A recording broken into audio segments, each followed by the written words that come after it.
Back in 2013, Nintendo released the first HD console, the Wii U. Now, nearly 8 years later, the Wii U is seen as nothing more than a relic of the past with all of its games on the Nintendo Switch.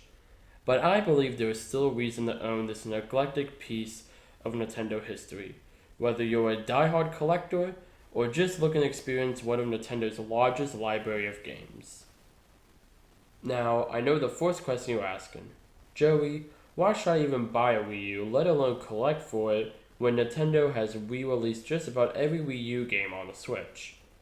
While you are right, there are still many Wii U games that have not been brought to the Switch, like Nintendo Land, Wii Party U, Paper Mario Color Splash, Kirby and the Rainbow Course, Mario Party 10, NES Remix Pack, Star Fox Zero, Yoshi's Woolly World, both of the Zelda HD remakes, and many more third-party offerings like Zombie U and Sonic Lost World.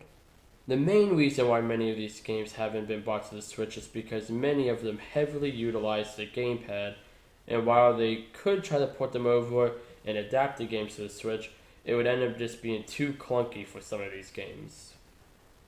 Okay, so say you don't think there are enough new games on the Wii U for you to enjoy, while you still have the massive eShop with a mountain of indie games made just for the console, along with one of the best virtual consoles Nintendo has ever had, with them not only having the NES, SNES, and N64, but also Sega Genesis, TurboGrafx-16, Game Boy Advance, and Nintendo DS.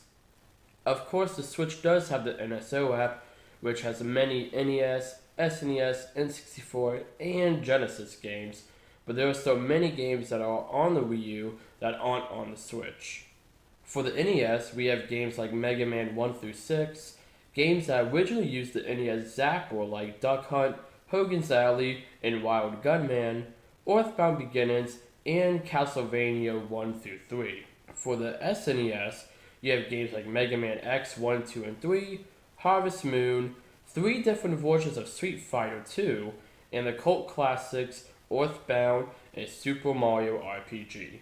Since the N64 service has just launched, there aren't many games on the NSO platform yet, but there are many planned to come. As of now though, some of the games that aren't expected to come to NSO that are on the Wii U are Mario Party 2, 1080 Snowboarding, and Bomberman 64.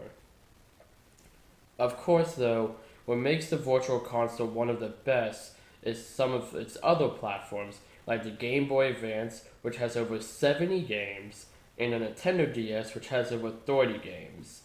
As of now, this is the only official way to play nearly all of these games on official hardware on a TV. Clearly, the Wii U has quite the immense library of games, but say you're a collector, why should you add the Wii U to your collection? Well, I'm sure many of you have noticed that GameCube prices are pretty high right now, since it did not sell that well, therefore Nintendo did not produce many units for it.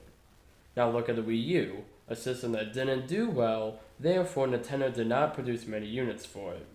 If that isn't enough evidence, we also have the fact that several Wii U games, along with the systems, are going up in price. Games like Twilight Princess HD, Xenoblade Chronicles X, and even Hello Kitty Kart Cruisers are all around $60 or more, and these are definitely not the only examples. Something else to note is that console prices, though they haven't seen a dramatic change in price like many of the games, they have been going up slowly in price. As of now, it'll run you about $100 to $200 depending on the model of console you're looking for.